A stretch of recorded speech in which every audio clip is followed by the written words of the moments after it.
नमस्कार मित्रांनो, माझ्या यूट्यूब चॅनलवर मी आपले सर्वांचे स्वागत करतो। मित्रांनो ह्या व्हिडिओमध्ये बघणार आहोत आपण बघा बालिका समृद्धी योजना। ही जी लहान मुलीची जी योजना आहे त्या योजनेची ह्या व्हिडिओच्या माध्यमातून मी तुम्हाला पूर्ण माहिती देणार आहोत। तरी आपण हा व्हिडिओ शेवटपर्यंत पहा व व्हिडिओला लाईक आणि चॅनलला सबस्क्राइब करायला विसरू नये। मित्रांनो, बालिका समृद्धी योजना ही मुलींच्या उज्ज्वल भविष्यासाठी केंद्र सरकारने या योजनेअंतर्गत उचललेले एक महत्त्वाचे पाऊल आहे। जाणून घेऊया याबद्दल आपण एक सविस्तर अशी माहिती। तर केंद्र सरकार व महिला सक्षमीकरणासाठी अनेक महत्त्वाच्या योजना राबवत असते। त्यापैकी एक योजना म्हणजे बालिका समृद्धी योजना होय। बालिका समृद्धी योजना ही 1997 साली केंद्र सरकारने सुरू केली होती। बालिका समृद्धी योजना ही प्रामुख्याने मुलीच्या शिक्षणाला प्रोत्साहन देण्यासाठी आणि लिंगभेद दूर करण्याच्या उद्देशाने राबवली जाते। त्याचबरोबर मुलीचे भविष्य उज्ज्वल होण्यासाठी त्यांना शिक्षणासाठी आर्थिक मदत योजनेअंतर्गत दिली जाते। या बालिका समृद्धी योजनेचे आता जे फायदे ते आता मी तुम्हाला सांगतोय। बालिका समृद्धी योजनेचे फायदे पहिला फायदा आहे, या योजनेअंतर्गत नवजात म्हणजे नुकत्याच जन्मलेल्या मुलींसाठी 500 रुपये अनुदान देण्यात येते। दुसरा, मुलगी 1ली ते 3रीत जाईपर्यंत या योजनेअंतर्गत मुलीला 300 रुपये अनुदान दिले जाते। मुलगी 4थीला गेल्यावर 500 रुपये अनुदान दिले जाते। मुलगी 5वीला गेल्यानंतर 600 रुपये अनुदान दिले जाते। मुलगी 7वीला गेल्यानंतर 700 रुपये दिले जाते। मुलगी 8वीला गेल्यानंतर 800 रुपये दिले जाते। मुलगी 9वीला गेल्यानंतर 1000 रुपये दिले जाते। असे अनुदान केंद्र सरकारकडून दिले जाते। केंद्र सरकारकडून देण्यात येणारी ही सर्व रक्कम मुलींच्या नावाने बँकेच्या बचत खात्यामध्ये जमा केली जाते आणि तिला 18 वर्ष पूर्ण झाल्यावरच ही रक्कम काढता येते।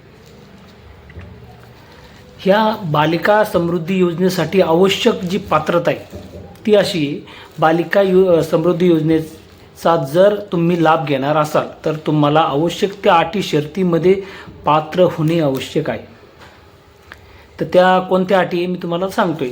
पहिली अटी, बालिका समृद्धी योजना ही आर्थिकदृष्ट्या कमकुवत कुटुंबातील एक मुलींसाठी आहे। त्यासाठी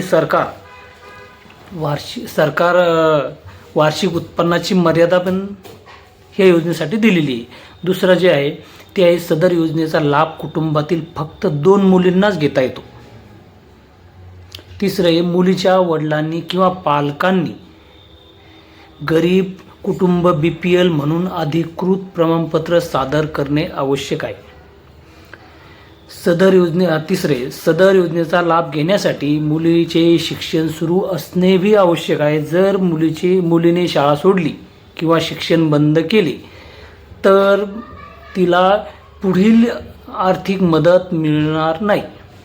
15 ऑगस्ट 1997 रोजी त्यानंतर 15 ऑगस्ट 1997 रोजी किंवा त्यानंतर जन्मलेल्या दारिद्र्य रेषेखालील कुटुंबातील मुलींना ह्या योजनेचा लाभ दिला जातोय आणि लाभ घेता येतो। आता बालिका समृद्धी योजनेसाठी जे आवश्यक कागदपत्रे लागणार आहे, तर बालिका समृद्धी योजनेसाठी जर तुम्ही अर्ज करू इच्छित असाल तर तुम्हाला काही कागदपत्राची पूर्तता करणे हे आवश्यक आहे। तर पहिला जो कागद लागणार आहे तो आहे मुलीचं जन्म प्रमाणपत्र। दुसरं आहे पालकांचा कायदेशीर ओळखीचा पुराव्यासाठी पासपोर्ट, शालांत परीक्षा प्रमाणपत्र किंवा मतदान ओळखपत्र, पॅन कार्ड, भारत सरकारने जारी केलेल्या इतर कोणत्याही प्रमाणपत्र जे मुलीच्या ओळखपत्र प्रमाणित करते। आणि तिसरं जे ते हे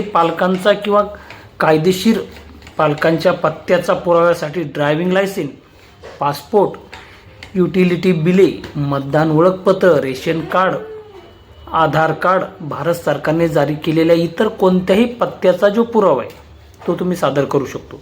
त्यानंतरचं आहे बघा कुटुंबाचे उत्पन्न प्रमाणपत्र। त्यानंतरचा मुद्दा जो आहे तो गरिबी दारिद्र्य रेषेखालील BPL प्रमाणपत्र। जे मुलींच्या नावाने असलेल्या बँक खात्याचा तपशील, त्यानंतरचं आहे मुलगी शिकत असल्याच्या पुराव्यासाठी शालेय प्रमाणपत्र, ते बिन त्यामध्ये लागणार आहेत. मुलगी शिकत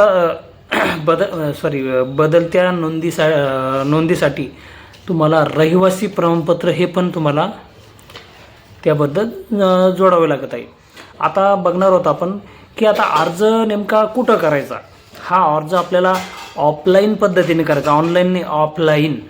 त्यासाठी आपण बघणार आहोत. बालिका समृद्धी योजना ही केंद्र सरकारद्वारे चालवली जाते, पण या योजनेसाठी अर्ज करण्यासाठी प्रक्रिया राज्य सरकारच्या सामाजिक कल्याण विभागाच्या माध्यमातून पूर्ण केली जाते.